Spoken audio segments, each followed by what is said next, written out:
Assalamu alaikum 10 class. It's your chemistry period, and today our topic is, and we're discussing about the pH scale. So pH scale को start करने से पहले कुछ general बातें कर लेते हैं. So सबसे पहले our topic is pH scale. ठीक है, फाइन. सो pH स्केल सबसे पहले डिटर्मिन हमें दिया किसने था? The scientist name सोमरसन.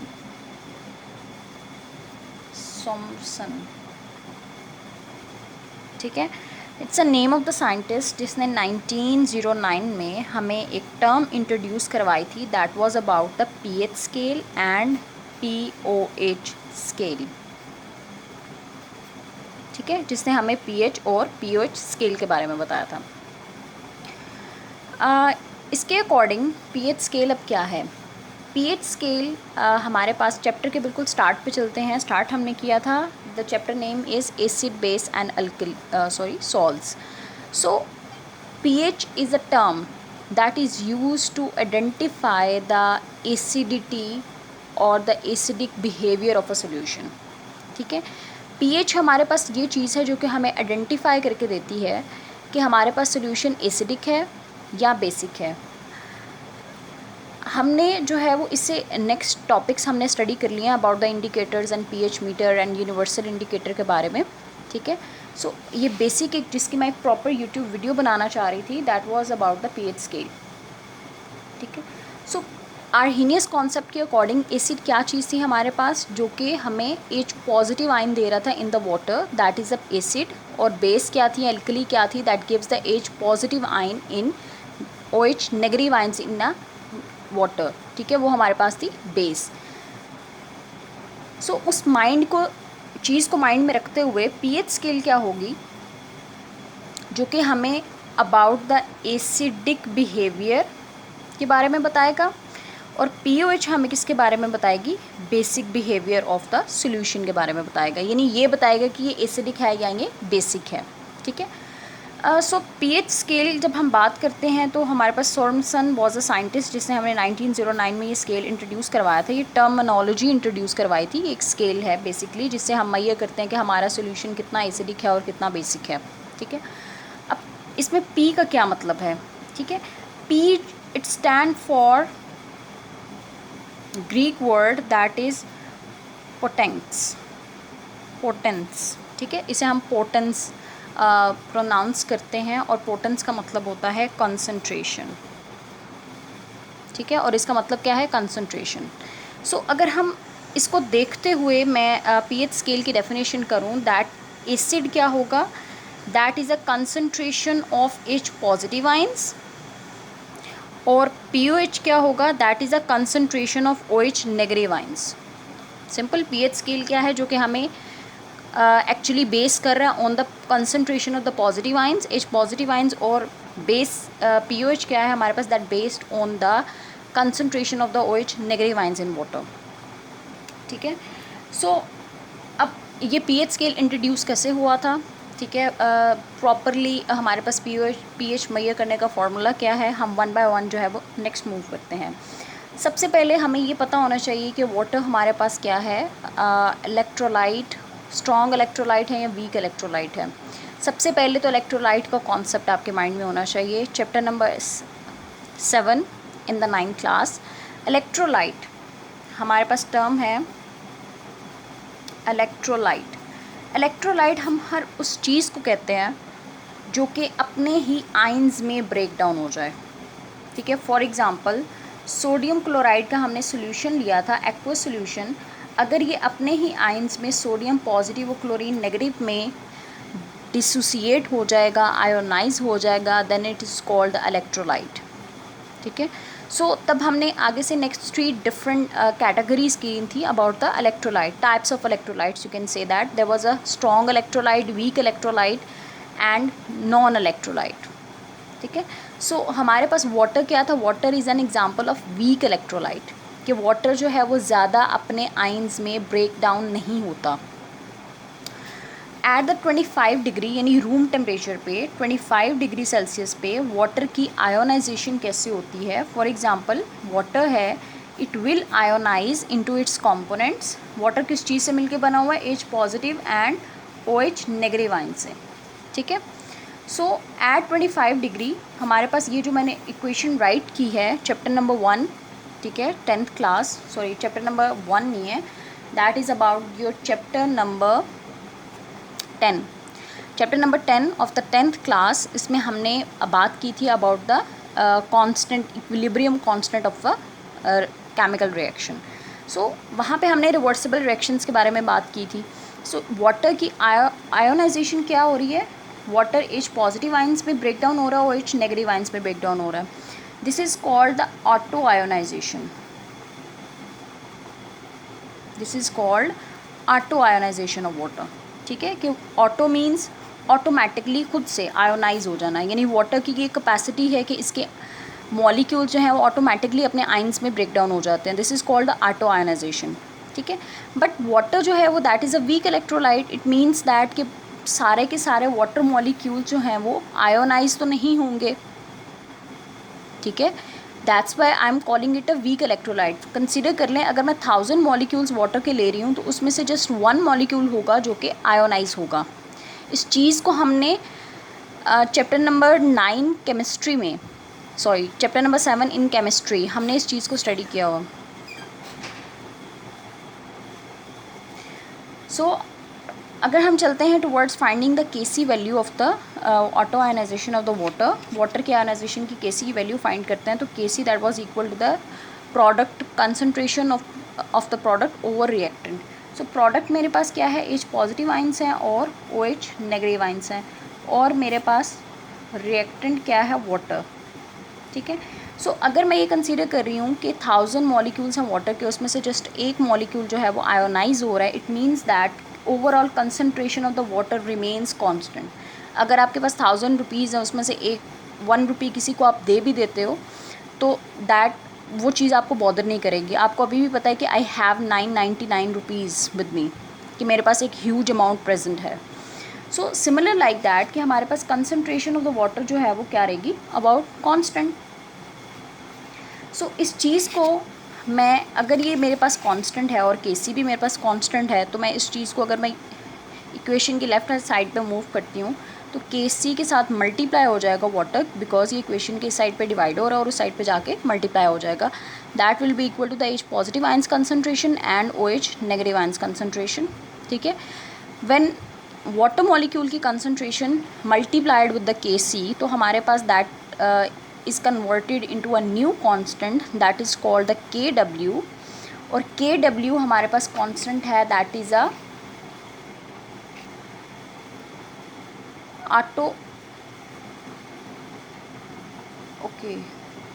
ionic product. This is called the ionic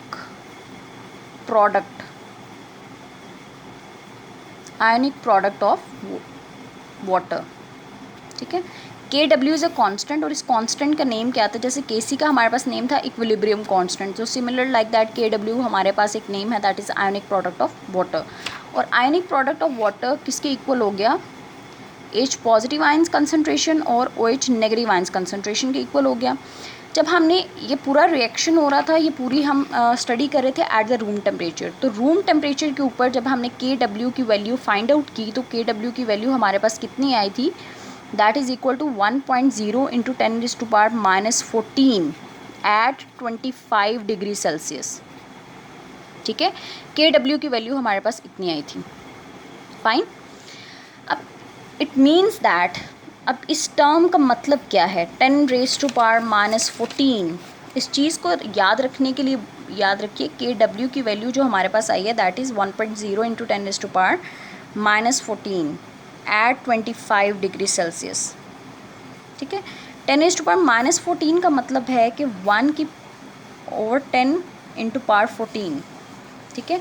it means that, अब इस टर्म का मतलब क्या है? -14, -7, इस टर्म्स हमारे पास जितनी भी नेगेटिव में जो एक्सपोनेंट्स आते हैं, पावर्स आती हैं, उनका क्या मतलब है? इट मीन्स दैट कि हमारे पास 10⁻14 वाटर मॉलिक्यूल्स हैं, उनमें से जस्ट एक वाटर मॉलिक्यूल जो है वो क्या होगा? आयोनाइज होगा। इट मीन्स दैट 10⁻14 का भी मतलब बता देती हूँ। आपने वैसे ये फिज़िक्स में चैप्टर नंबर 1 में ये चीज़ स्टडी की हुई है, जहाँ पे से आपने साइंटिफिक नोटेशन और प्रीफिक्सेस के बारे में बात की थी। इट मीन्स दैट कि 10 के साथ अगर आप 14 ज़ीरोज़ यहाँ पे ऐड कर देते हो तो इतने वाटर मॉलिक्यूल्स हैं, और इतने वाटर मॉलिक्यूल्स में से जस्ट एक वाटर मॉलिक्यूल जो है वो क्या होगा, आयोनाइज होगा। ये 10⁻⁻14 का मतलब है। नाउ अगर हम बात करते हैं कि KW की जब हमने वैल्यू फाइंड आउट इस चीज़ ओके, वाटर के आयोनाइजेशन की इक्वेशन में दोबारा से राइट डाउन कर रही हूँ, जिसमें H पॉजिटिव आयंस थी, OH नेगेटिव आयंस की कंसंट्रेशन थी। ठीक है, अगर एक वाटर मॉलिक्यूल है तो वो एक ही H पॉजिटिव आयन और एक ही OH नेगेटिव आयंस प्रोड्यूस करेगा। इट मीन्स दैट कि जितने वाटर मॉलिक्यूल्स आयोनाइज होंगे उतने ही H पॉजिटिव आयंस और उतने ही OH नेगेटिव आयंस जो है वो प्रोड्यूस होंगे। इफ़ आई से कि concentration of H positive ions is equal to the concentration of OH negative ions, ठीक है, तो क्या चीज़ मैं ये ठीक बोल रही हूँ? Yes, I am saying the correct thing. क्यों? क्योंकि जितने वाटर मॉलिक्यूल आयोनाइज होंगे, अगर मैं कहती हूँ 5 वाटर मॉलिक्यूल्स आयोनाइज हो रहे हैं तो ये 5 ही H पॉजिटिव आयंस और 5 ही OH नेगेटिव आयंस प्रोड्यूस हो रहे हैं। It means that the concentration of the positive ions is equal to the concentration of the negative ions. अगर ये इक्वेशन जो थी मेरे पास KW की, that was equal to the H positive ion concentration multiplied by OH negative ions concentration. अभी ऊपर इस इक्वेशन नंबर 1 में ये बोल के आई हूँ कि H पॉजिटिव आयन और H नेगेटिव आयंस कंसंट्रेशन जो है वो इक्वल है। अब इज़ इट पॉसिबल कि मैं OH नेगेटिव आयंस की जगह पे H पॉजिटिव आयन पुट कर दूँ, बिकॉज दोनों की कंसंट्रेशन तो इक्वल है। सो इक्वेशन पे कोई इफेक्ट नहीं होगा। H पॉजिटिव आयन और यहाँ पे भी मैं H पॉजिटिव आयंस कंसंट्रेशन कर लेती हूँ, और that is equal to 1.0 into 10⁻14 -14। Fine, इसको अगर मैं सॉल्व करूँ तो ये इक्वल होगा H पॉजिटिव आयन स्क्वायर के, that is equal to 1.0 into 10⁻14। Now I have to remove the square को रिमूव करने के लिए हमेशा आप क्या लेते हो, अंडर रूट लेते हो। सो अब यहाँ पे मैं क्या ले रही हूँ, I am taking the under root. मैं अंडर रूट ले रही हूँ दोनों साइड्स पे, इक्वेशन के बोथ साइड्स पे। जब मैंने इक्वेशन के बोथ साइड्स पे मैंने लिया अंडर रूट, तो ये तो इसके साथ कट गया, और बाकी मेरे पास क्या बचेगा, 1.0 इंटू 10⁻. जब इस टर्म का मैं अंडर रूट लेती हूँ, आप कैलकुलेटर से ले भी सकते हैं, तो हमारे पास क्या अंडर रूट आएगा, that is equal to the -7। ठीक है, तो हमारे पास H पॉजिटिव आयंस की कंसंट्रेशन कितनी आई है, 1.0 इंटू 10⁻⁻7 इक्वेशन। अगर आप इसे इक्वेशन नंबर 2 कंसीडर करते हैं, और इक्वेशन नंबर 1 में हम ये टर्म बोल के आए हैं, the positive ion concentration is equal to the negative ion concentration. So if I am saying positive ion की इतनी है तो नेगेटिव आयन की कितनी होगी? अगर पॉजिटिव आयन की कंसंट्रेशन इतनी है तो नेगेटिव आयंस की कंसंट्रेशन कितनी है? बिकॉज ऊपर हम बोल के आए कि दोनों की कंसंट्रेशन सेम है।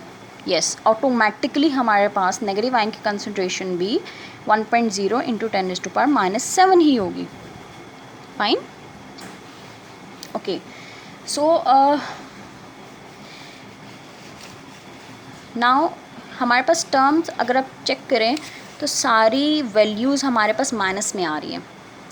इट मीन्स दैट कि माइनस की वैल्यूज़ के साथ डील करना हमारे लिए एक डिफ़िकल्ट टास्क है। हमारी कैलकुलेशन जो है वो बहुत ज़्यादा डिस्टर्ब हो जाती है विद द नेगेटिव एक्सपोनेंट्स या नेगेटिव पावर्स के साथ, जब हम उसे कैलकुलेट कर रहे होते हैं। सो सिंपल मेथड हम क्या यूज़ करते हैं कि हम इस पावर जो नेगेटिव पावर है, हम इसको पॉजिटिव पावर में चेंज कर दें। ठीक है, पॉजिटिव पावर में चेंज करने का एक ही मेथड है कि हम इस वैल्यू का लॉग ले लें। ठीक है, और उस लॉग को हम -1 के साथ मल्टीप्लाई कर दें।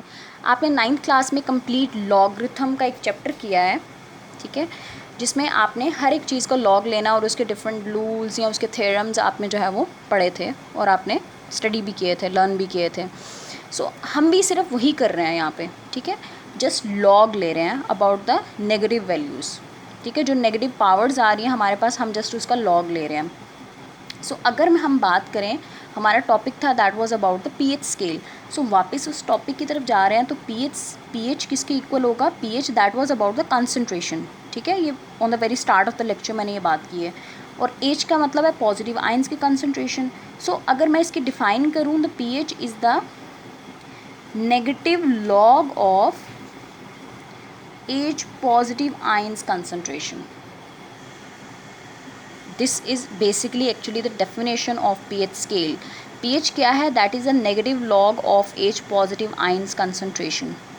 जो भी नेगेटिव पावर्स आती हैं उनको पॉजिटिव करने का एक मेथड है कि हम उसका लॉग ले लें. कौन सा लॉग लें? सिंपल लॉग नहीं लेना बल्कि नेगेटिव लॉग लेना है. ठीक है, तो पावर ऑटोमेटिकली पॉजिटिव हो जाती है. ठीक है, आपको मैं भी एक न्यूमेरिकल करके भी दिखाती हूँ कि जिसमें हमारे पास पावर्स कैसे पॉजिटिव हो जाती हैं. अगर हम पीओएच की बात करते हैं, पीओएच क्या था? That is the concentration of OH negative ions.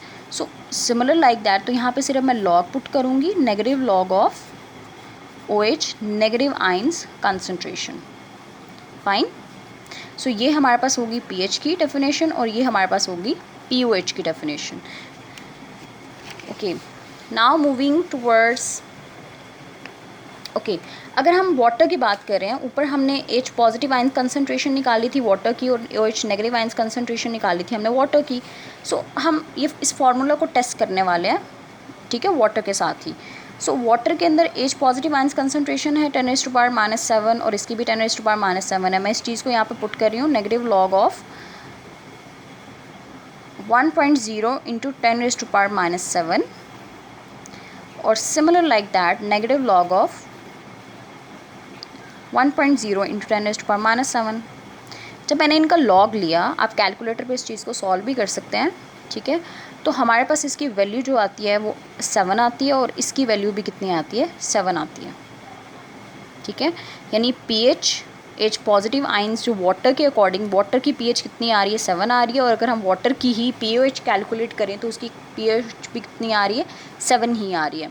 अगर मैं दोनों को कैलकुलेट करूँ, ठीक है, पीएच और पीओएच को कैलकुलेट करूँ, पीएच प्लस पीओएच दोनों को अगर मैं ऐड कर दूँ तो वाटर की पीएच कितनी आई है? 7 और उसमें पीओएच भी कितनी है? 7. तो टोटल हो गया हमारे पास 14.